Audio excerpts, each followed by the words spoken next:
বুলিদতু ফীহি, এই দিন আমার জন্ম হয়েছে সেজন্য আমি রোজা রাখি। তার নবী সাল্লাল্লাহু আলাইহি সাল্লাম তার জন্মের দিনে রোজা রেখেছেন, আর আমরা জন্মের দিনে আরো বেশি করে খাই। নবী করিম সাল্লাল্লাহু আলাইহি সাল্লাম সোম বৃহস্পতিবার সিয়াম পালন করেছেন। কেন করেছেন জিজ্ঞাসা করা হয়েছে। আরেকটি কারণ তিনি বলেছেন যে এই দুই দিনে বান্দার আমলনামা আল্লাহর সামনে উপস্থাপিত হয়।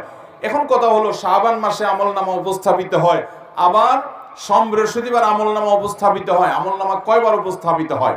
এর উত্তর হলো, আমাদের আমলনামা, আমাদের সমস্ত ভালো কাজ, ভাইরা আমার, এমন একটা ভালো কাজ কিংবা এমন কোন মন্দ কাজ নাই যেটা আল্লাহ রাব্বুল আলামিন ফেরেশতারা লিপিবদ্ধ করেন না, যেটা রেকর্ড হয় না, যেটার হয় পুরস্কার নয় তিরস্কারের মুখোমুখি আমাদেরকে হতে হবে না, এমন একটা মুহূর্ত নাই। আল্লাহর সামনে দাঁড়াতে হবে, সবগুলো হিসাব করা হচ্ছে এবং আল্লাহ তাআলা সবগুলো আমাদের সামনে প্রকাশ করবেন কিয়ামতে। তো প্রতিটা মানুষের তার আমলনামা সমূহকে আল্লাহর সামনে তিন